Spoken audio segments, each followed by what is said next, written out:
हे friends, स्वागत है मेरे चैनल में। तो आज हम देखेंगे कि सुप्रीम कोर्ट का सबसे बड़ा जजमेंट, ठीक है, सबसे बड़ा जजमेंट में से एक ऐसा जजमेंट है जिसके बारे में आज हम लोग डिस्कशन करेंगे। उसके बारे में शुरू से लेकर अंत तक समझेंगे कि उस समय में उस जजमेंट में क्या हुआ, उस केस के बारे में क्या हुआ, केस कैसे आया, ठीक है, और उसमें इतना बड़ा जजमेंट क्यों हुआ कि किसको आज तक हम लोग यूज़ करते हैं, आज तक उसको एज ए लैंडमार्क यूज़ करते हैं उसे। तो उसके बारे में हम लोग देखेंगे, ठीक है।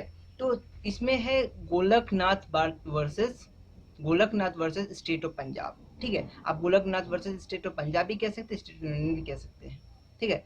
तो Golaknath versus state of Punjab, ये जो केस है, ये इसके बारे में हम लोग देखेंगे कि ये क्या है, ठीक है, और इसमें जजमेंट क्या हुआ, इसकी बैकग्राउंड क्या थी, इसकी जजमेंट क्या थी, ठीक है, और इसका बेसिक जो क्यों हुआ, क्यों ये स्टार्ट हुआ, ये देखेंगे हम लोग, ठीक है। केस का मतलब क्या था, तो ये सब की पूरा डिटेल्स देखेंगे हम लोग कि Golaknath versus state of Punjab क्या है, ठीक है। तो इसका जो भूमिका है, जो इसकी बैकग्राउंड है, बैकग्राउंड समझेंगे कि बैकग्राउंड कहाँ से जाता है। तो हम बैकग्राउंड के लिए बैक पे जाएंगे। इसका डेट कब था, 1967, ठीक है। 1967 में ये केस आया, ठीक। और इसके पीछे हम लोग जाएंगे 1951 में, सबसे पहले हम लोग चलते हैं। क्यों, इसका कारण भी मैं बताता हूँ कि 1951 में एक केस आया था। वो केस का नाम क्या था, उस केस का नाम था शंकरी प्रसाद केस, ठीक है। तो शंकरी प्रसाद केस में क्या हुआ, 1951 में शंकरी प्रसाद केस, 1951 में पहला अमेंडमेंट आया था भारत का। भारत का सबसे पहला फर्स्ट अमेंडमेंट कब आया, 1971 में आया, ठीक है। तो यहाँ से हम लोग शुरू करते हैं, 1971 से शंकरी प्रसाद के केस से शुरू करते हैं और हम लोग गोलकनाथ में आएंगे। गोलकनाथ में केस खत्म नहीं होगा। इसकी जो आत्मा है, इस केस की जो आत्मा है, वो जाकर फाइनली कब खत्म होगी, कब समाप्त होगी, केशवानंद भारती के केस में समाप्त होगी, जो अगले वीडियो में मैं अपलोड करूंगा, ठीक है। इस समय हम गोलकनाथ देखेंगे, गोलकनाथ का बैकग्राउंड, भूमिका कैसे बन रही है, भूमिका कब से शुरुआत हुई इसकी बननी, 1951 से इसकी भूमिका शुरू हुई, जब फर्स्ट अमेंडमेंट भारत में आया। तो फर्स्ट अमेंडमेंट 1951 में यह हुआ कि 9 शेड्यूल का नाम का एक शेड्यूल बना जो 9 शेड्यूल था, ठीक है। तो 9 शेड्यूल में क्या था कि जो भी सरकार, जो भी कानून 9th शेड्यूल में अगर डाल देती है सरकार, जो है इंडिया की गवर्नमेंट, जो यूनियन की गवर्नमेंट जो है, पार्लियामेंट जो है, वो किसी भी केस, किसी भी एक्ट को, जो एक्ट पास करती है और उस एक्ट को वो 9th शेड्यूल में डाल देती है, तो उस पर जुडिशरी का हक नहीं है। जुडिशरी उस पर कुछ नहीं कह सकती है। बात की बात ये मान लीजिए, सिंपल एक मतलब बात का बात कह रहा हूँ, ये जैसे आपका वोट का अधिकार है, ठीक है। तो वोट का अधिकार आपको 16 साल, आपको 18 साल से है। सरकार उसको 15 साल कर दी है, 12 साल कर दी। 12 साल करने के बाद उसको किस में डाल दी, आर्टिकल स्केड्यूल 9 में। तो 9वीं अनुसूची 9 स्केड्यूल में उसको डाल दी। तो 9 स्केड्यूल में डालने के बाद क्या होगा, अब गवर्नमेंट उस पर, जो जुडिशरी जो है, सुप्रीम कोर्ट जो है, उसमें कुछ हस्तक्षेप नहीं कर सकती है, इंटरफेयर नहीं कर सकती है, ठीक है। वो नहीं कहेगी कि नहीं 18 साल का बच्चा ही वयस्क है, वो डालेगा वोट, ऐसा कुछ नहीं होगा। वो वहां से कह देगा कि इतना है, वही है, ठीक है। तो इसमें क्या हो जाएगा कि मनमानी हो जाएगी गवर्नमेंट की, हुई मनमानी हुई। आगे देखेंगे कैसे कैसे मनमानी हुई। तो इसमें क्या हो जाएगा कि जो जुडिशरी का जो कोई भी केस है, जो भी कोई भी केस का वर्डिक्ट देगा, उसके ऊपर सुनवाई नहीं कर सकता है वो, ठीक है। अगर कोई भी कानून जो अमेंडमेंट होने के बाद वो 9 शेड्यूल में चला जाता है, तो उसको जुडिशरी टच नहीं कर सकती। यह था 51 का अमेंडमेंट में, जो फर्स्ट अमेंडमेंट था। और इस शंकरी प्रसाद केस में इसके बारे में हुआ। और जजमेंट में क्या हुआ कि जो शंकरी प्रसाद केस के जजमेंट में क्या हुआ, इसमें यह हुआ कि मतलब गवर्नमेंट जो है, सेंटर जो है, वो 368 को यूज करके, आर्टिकल 368 में यह बताया गया है कि कोई भी कानून को, कोई भी आर्टिकल को कैसे, कॉन्स्टिट्यूशन को कैसे अमेंडमेंट किया जाएगा। सुनिएगा ध्यान से, कैसे अमेंडमेंट किया जाएगा, ये प्रक्रिया बताती है, पावर नहीं देती है गवर्नमेंट को। ध्यान दीजिएगा, इसमें लिखा है कि प्रोसेस बताती है कि कैसे अमेंडमेंट होगा, अगर करना हो तो कैसे अमेंडमेंट होगा। तो ये बताया गया, इसमें ये नहीं बताया गया कि इसमें पावर दिया गया है, बताया गया है कि इसमें अमेंडमेंट कैसे होगा, तरीका बताया गया है। मैं कॉन्स्टिट्यूशन का जो सीरीज है मेरा, उसमें मैं इसके ऊपर भी एक वीडियो बनाऊंगा कि 368 क्या है, इसके बारे में क्या लिखा गया है, इसके एसेंशियल एलिमेंट्स क्या हैं, इसमें जजमेंट्स क्या हैं, सब कुछ देखेंगे हम लोग उसके ऊपर। जैसे मैंने अभी तक फर्स्ट और सेकंड पार्ट को बनाया है, 11 तक बनाया है, वैसे आगे भी मैं बनाते जाऊंगा आर्टिकल्स के ऊपर में, तो इसके आर्टिकल्स पे भी एक जरूर बनेगा, ठीक है। तो इसमें जजमेंट ये आया था कि फंडामेंटल राइट्स को भी क्या कर सकती है गवर्नमेंट, एमेंड कर सकती है। 51 में 1951 में शंकरी प्रसाद के केस में यह हुआ था, ठीक है। और उस समय एक और चीज आया था क्या, 9th शेड्यूल वाला, सुनिएगा ये बात ध्यान रखिएगा कि धीरे धीरे हम लोग का आगे जाएगा। तो बैकग्राउंड कब से शुरू हुआ, भूमिका कब से बनना शुरू हुई, 51 से बनना शुरू हुई। 51 में अमेंडमेंट आया, फर्स्ट अमेंडमेंट में क्या था कि 9th शेड्यूल का नाम आया, जिक्र हुआ, बना। 9th शेड्यूल में क्या होता है कि कोई भी कानून अगर सरकार बनाती है और उसमें डाल देती है, उसकी सूची में डाल देती है, तो उसको जजमेंट, उसको जुडिशरी टच नहीं कर सकती, ठीक। और इसमें जजमेंट क्या आया था शंकरी प्रसाद में कि फंडामेंटल राइट्स को भी कॉन्स्टिट्यूशन के अमेंडमेंट में अमेंड कर सकती है 368 को यूज करके, ठीक। तो उसके बाद हम लोग देखते हैं, ये बात तो हम लोग समझ में आ गया, 9th शेड्यूल बना, फंडामेंटल राइट को भी आप क्या कर सकते हैं, अमेंड कर सकते हैं। फिर उसके बाद आया दूसरा आया केस 1964 में आया, Sajjan Singh versus state of Rajasthan. जो Sajjan Singh versus state of Rajasthan, Sajjan Singh एक हवलदार थे, पुलिस में काम करते थे, राजस्थान पुलिस के थे। तो उन्होंने भी केस फाइल किया, उनके भी कुछ अधिकार हनन हो रहे थे, तो उन्होंने भी केस फाइल किया राजस्थान गवर्नमेंट में। तो उनका भी, उनके समय क्या हुआ कि 5 जस्टिस की वो बनी, बेंच बनी, और 5 जस्टिस में 3 के पक्ष में थे, 2 विपक्ष में थे। इनके केस में क्या हुआ, तो जब 17th कॉन्स्टिट्यूशन अमेंडमेंट हुआ, उसमें क्या हुआ कि 44 और ऐसे एक्ट्स थे जो आर्टिकल कहते हैं शेड्यूल 9 में डाल दिया गया। तो इसमें उनका हनन हो रहा था, तो गवर्नमेंट ने इसमें सुनाया केस। फिर हम लोग आते हैं केशवानंद भारती में, ठीक है। अब बैकग्राउंड हम लोगों का क्लियर हो गया। सबसे पहले हम लोग केशवानंद भारती, सबसे पहले हम लोग क्या देखे, शंकरी प्रसाद केस। उसके बाद हम लोगों ने देखा सज्जन सिंह और राजस्थान, ठीक है। अब क्या होता है, अब आता है हम लोगों का मेन टॉपिक गोलकनाथ, ठीक है। अभी तक हम लोग भूमिका देख रहे थे कि क्या हुआ, पहला अमेंडमेंट हुआ, 17वां अमेंडमेंट हुआ। पहला अमेंडमेंट में 9th शेड्यूल बना। 17वां अमेंडमेंट में 17वां संशोधन में क्या हुआ कि 44 ऐसे एक्ट्स थे जो उसमें डाल दिए गए, ठीक है। तो अब इसमें भी क्या था कि शंकरी प्रसाद वाले में भी, सज्जन सिंह वाले केस में क्या हुआ, सज्जन सिंह वाले केस में भी इन्होंने कहा, कोर्ट ने कहा कि अमेंडमेंट की जा सकती है भारत के संविधान को, ठीक है। और उसमें आप फंडामेंटल राइट को भी संशोधित कर सकते हैं, ठीक है। ऐसा कुछ केसेस में हुआ, जिसके बारे में हम लोग इसके ऊपर एक और वीडियोज बनाऊंगा मैं। सज्जन सिंह के ऊपर भी एक वीडियो बनेगा और एक वीडियो हम लोग का बनेगा शंकरी प्रसाद के ऊपर भी, ठीक है। ये वीडियो गोलकनाथ के ऊपर है। गोलकनाथ के बाद मैं अगला वीडियो बनाने जा रहा हूँ केशवानंद भारती का, ठीक है। तो मैं इसका भी जब मैं वीडियो अपलोड कर दूंगा, आज तो नहीं कर रहा हूँ, अगर 4 दिन 5 दिन के बाद मैं जब भी शंकरी प्रसाद और सज्जन सिंह के ऊपर मैं केस के ऊपर मैं जो वीडियो बनाऊंगा, मैं डिस्क्रिप्शन बॉक्स में दे दूंगा, आप डिस्क्रिप्शन में देख लीजिएगा, ठीक है। या फिर मैं ऊपर में आइकन में उसको पुट कर दूंगा। तो ये था हम लोगों का कि बैकग्राउंड क्या था कि शेड्यूल 9 बना, शेड्यूल 9 के बाद से फिर 44 शेड्यूल 9 में चले गए। कॉन्स्टिट्यूशन को अमेंडमेंट किया जा सकता है 368 के थ्रू, आप उसमें फंडामेंटल राइट को भी कर सकते हैं। ऐसा कुछ जजमेंट्स आया था शुरुआती समय में, ठीक।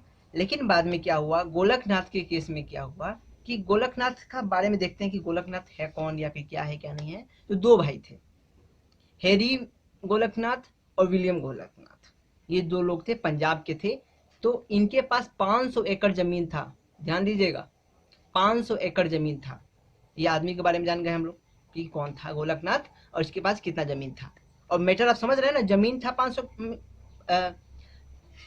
500 एकड़ जमीन, समझ रहे हैं आप। 500 एकड़ जमीन मतलब कि जमीन के ऊपर कोई ना कोई जरूर केस होगा। और उस समय आर्टिकल 31 में एक हुआ करता था हमारा फंडामेंटल राइट टू प्रॉपर्टी, याद कीजिएगा। अब कुछ समझ में आ रहा है कि ये केस किस पे हो सकती है, जमीन पे हो सकती है। गोलकनाथ की जमीन के ऊपर कोई केस हो सकती है। यही है कारण, जमीन ही है कारण, ठीक है। आप 2 भाई मिल करके एक केस लड़े और सुप्रीम कोर्ट में चले गए, और सुप्रीम कोर्ट में जा करके भारत के संविधान को और भारत के नेताओं को और भारत के पार्लियामेंट को भी चुनौती दिया और उसको क्या किया, हराया। तो समझते हैं केस के बारे में क्या था कि देखिए एक आदमी अपना फंडामेंटल राइट्स के लिए कहाँ तक जा सकता है और क्या कर सकता है, कि ऐसा लैंडमार्क ला दिया गोलकनाथ ने कि आज तक हम लोग गोलकनाथ को नाम को जानते हैं। कई ऐसे केस आए होंगे, कई ऐसे केस गए होंगे, कई लाखों करोड़ों केसेस हुए होंगे और उसके जजमेंट भी आए होंगे, लेकिन कोई नहीं जानता। लेकिन गोलकनाथ, केसरी प्रसाद, गोलकनाथ, शंकरी प्रसाद और केशवानंद भारती, ये सब केसेस जो हैं कि आप कभी भी संविधान लिखने का कोशिश करेंगे, कभी भी संविधान के बारे में जानेंगे, पढ़ेंगे, तो उसमें इन लोगों का नाम जिक्र जरूर होगा। ठीक है, जैसे अम्बेडकर का नाम जिक्र होता है, उसी तरह इनका भी बहुत बड़ा योगदान है हमारे कॉन्स्टिट्यूशन में जो इस समय में है। ठीक है, तो देखते हैं कि क्या हुआ। विलियम और हेनरी क्या किए, इनके 500 एकड़ जमीन थी। उसी समय राजस्थान सरकार ने, ये केस कब का है, ये केस है 1967 के आसपास का, 1967 की केस है। उससे पहले क्या हुआ, 1967 से पहले क्या हुआ कि एक राजस्थान सरकार ने, पंजाब सरकार ने एक कानून लाया।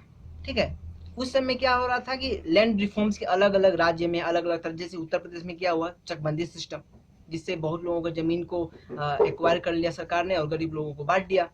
ठीक है, उसी तरह वहां पे भी हुआ कि एक कानून आया, उस कानून का क्या नाम था, पढ़ के बताता हूं मैं, Punjab security and land treasure act 1963। ठीक है, याद कीजिएगा, फिर से सुनिए, Punjab security act land treasure act 1963, Punjab security and land treasure act 1963, यह कानून आया। इस कानून में यह कहा गया था कि एक व्यक्ति 30 एकड़ जमीन से ज्यादा जमीन नहीं एक्वायर कर सकता है। ध्यान दीजिएगा, क्या आया केस में कि कितना, 30 एकड़ से ज्यादा जमीन एक आदमी अपने पास नहीं रख सकता है।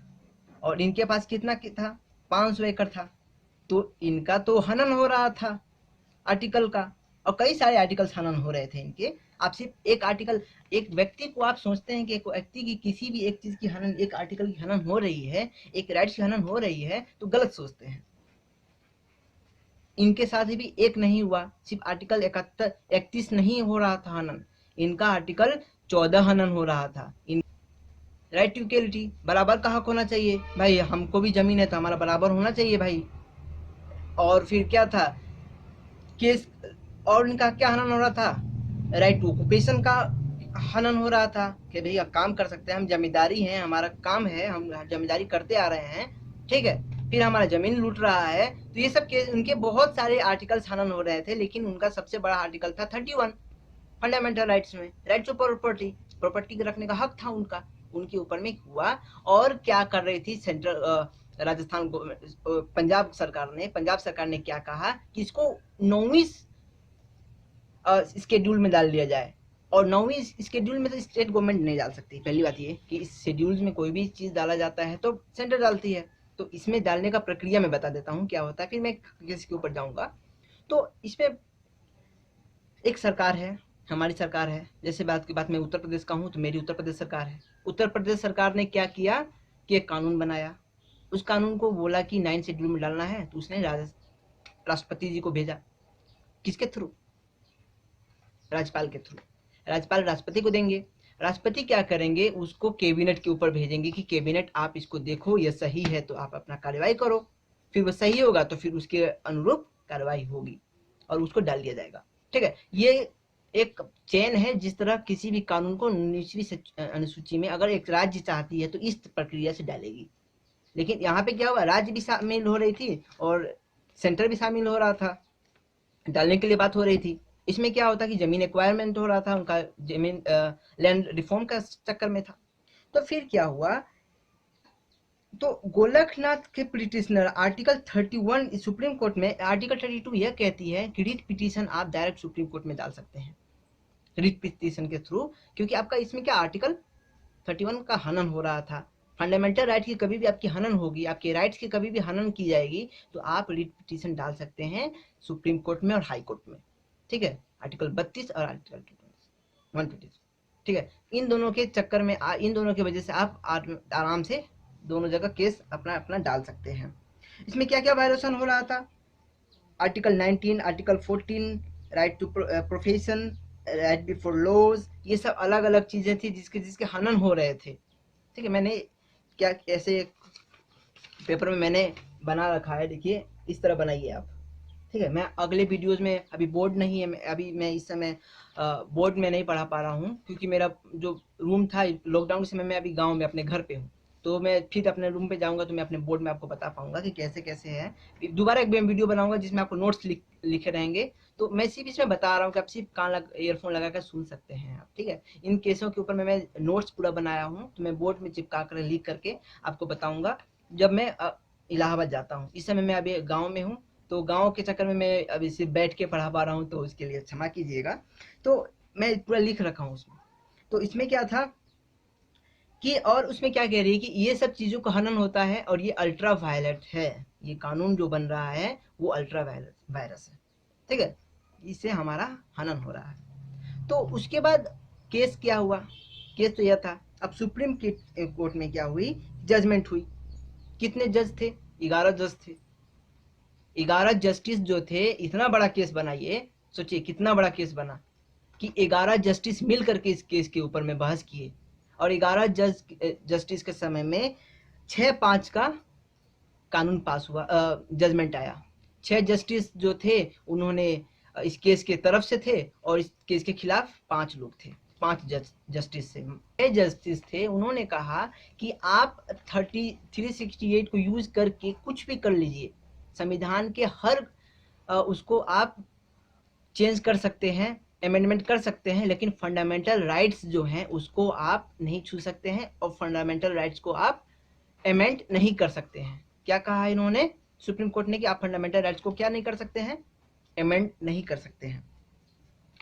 और इसी केस के थ्रू उन्होंने क्या किया, अपना अपना ही केस को, सुप्रीम कोर्ट ने क्या किया, अपना ही वर्डिक्ट को, अपना ही बनाया हुआ जजमेंट को उन्होंने ओवर रूल कर दिया। जो 2 केस से हम लोग पढ़े थे पहले में, याद कीजिएगा, 2 केस गए थे हम लोग। पहला केस कौन था, शंकरी प्रसाद, दूसरा कौन था, सज्जन सिंह। उन दोनों के केस को, जो 1951 और 1951 और कब था, 1964, इन दोनों के केस को क्या किया, ओवर रूल कर दिया, दबा दिया।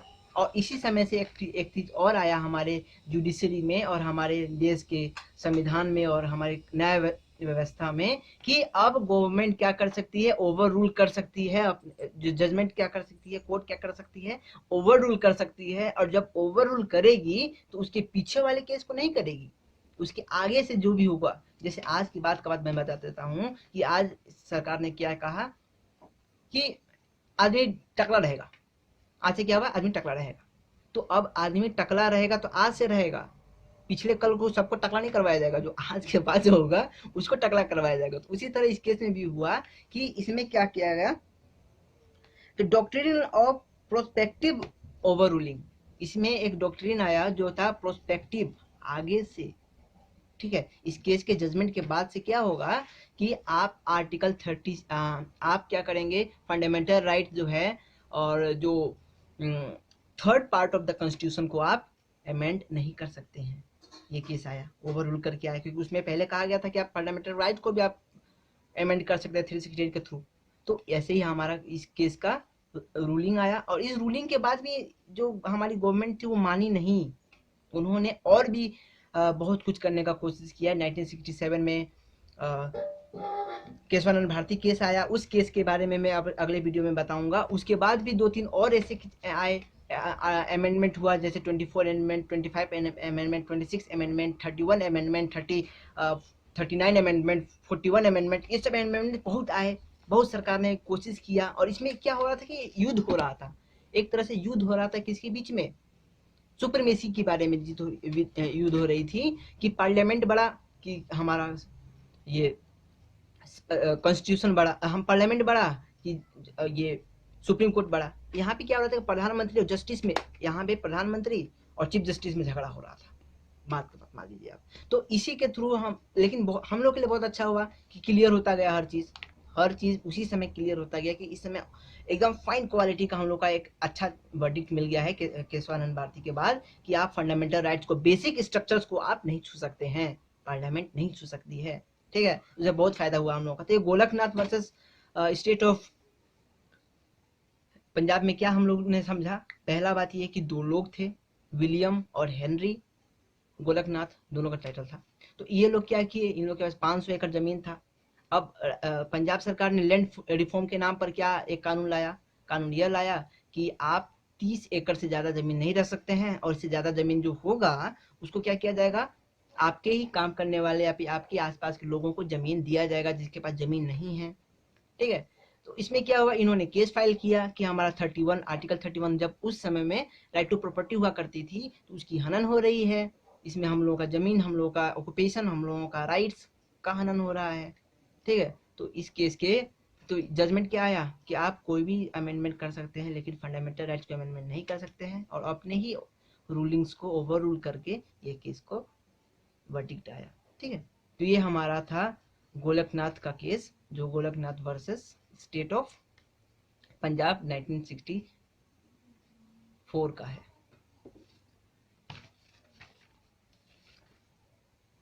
1967 का है। ठीक है, तो ये हमारा केस कंप्लीट होता है यहीं पे, और हम लोग गोलकनाथ को केस को यही खत्म नहीं करते हैं, इसका ये जो भूमिका बन रहा है। ठीक है, ये केस भी जैसे पिछले दो वीडियोस जो मैंने केस का नाम लिया तो शंकरी प्रसाद और सज्जन सिंह वाला, उसकी तरह ये भी एक भूमिका बन रहा है केशवानंद के लिए। ध्यान दीजिएगा, ये भी केस केशवानंद, क्योंकि केशवानंद इतना बड़ा केस है, उसके बारे में मैं बात करूंगा। इसको जितना लंबा किया उतना लंबा भी उस वीडियो नहीं होगा, वो 10 मिनट के अंदर ही कंप्लीट हो जाएगा। लेकिन इतना बड़ा केस है कि आप कभी भी कॉन्स्टिट्यूशन के बारे में लिखेंगे तो आप इसका यूज जरूर करेंगे। ठीक है, तो तब तक के लिए आप हमको अलविदा दीजिए। जय हिंद, जय भारत। लेकिन भारत से पहले एक और बात, आप जरूर कुछ ना कुछ जरूर लिखिए और वीडियोस में बताइए कि आपको वीडियो कैसा लगा और मैं कैसे आपको और समझाने का कोशिश करूं। क्योंकि गोलकनाथ वर्सेस तो गोलकनाथ तो चले गए, अब केशवानंद आएंगे, अब हम लोग पंजाब से सीधा केरला पहुंचेंगे। ठीक है, तो आप हमको अपना सहयोग दीजिए, कमेंट दीजिए और हमको अलविदा दीजिए। जय हिंद, जय भारत।